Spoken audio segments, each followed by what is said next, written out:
Well, it is a different kind of transportation controversy in the northernmost reaches of wine country. Look at this. Sonoma and Marin Area Rail Transit, or SMART as you might call it, already stretches from Larkspur up to Windsor. And next week, the work begins to extend the line to Healdsburg.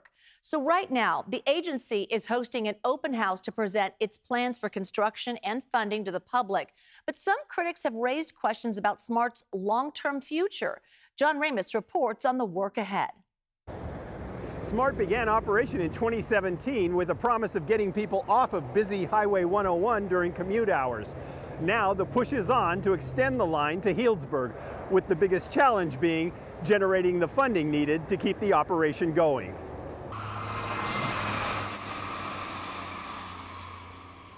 As the largest city north of Santa Rosa, Healdsburg is generating considerable excitement among those who await SMART's arrival.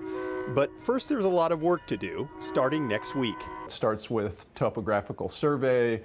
Monday we'll be moving into geotechnical boring, where we have a drill rig out on the site and we are taking cores of soil samples. There'll be a lot of things going in parallel, so we're going to be taking things apart, tearing out old track, taking out old bridges, tearing up grade crossings. The bridge across the Russian River will be one of the first activities there. That bridge was built in the 1870s and will need a complete replacement in order to carry the weight of the modern SMART trains. The prep work will take about a year, with actual construction beginning next spring. The $270 million in funding for the extension is already in place, and SMART expects to be pulling into the old Healdsburg station sometime in late 2028. We think it's a big milestone. You know, Healdsburg is a delightful place to go visit on the weekends and even vacation there. So we see a lot of ridership heading up to Healdsburg as a destination, probably more than an origination point. But that's a problem, according to Mike Arnold, an economist and outspoken critic of SMART living in Novato. Arnold says he thinks SMART will never be financially feasible because it doesn't take people to any large urban job centers. The primary problem is the economics. That's easy. You won't get passenger rail in suburbia just doesn't get the ridership, and the reason is because there isn't a place for people to get to easily. And there is no major employment center in either Marin or Sonoma counties. And so therefore, when you take people to stations, how are they going to get to where they want to go? And the answer is very few of them do, and that's why they get very few riders.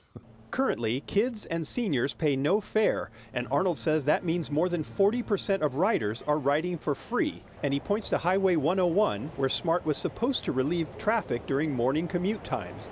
Changes in work habits brought on by the pandemic have decreased the number of commuters, but Arnold says it has simply compressed the traffic jams into a smaller time period with little impact from SMART. You've narrowed the peak, but when you talk about peak hour congestion at 7:30 in the morning, it looks like it hasn't changed at all, and the answer is, based on the count of the cars, it really hasn't changed at all.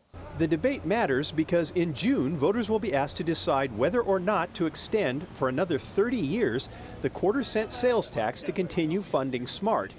The current tax will sunset in 2029, shortly after the Healdsburg extension is scheduled to be finished. SMART is betting that the public will still see the value of the rail line, even if it's had a hard time fulfilling the mission that was originally envisioned.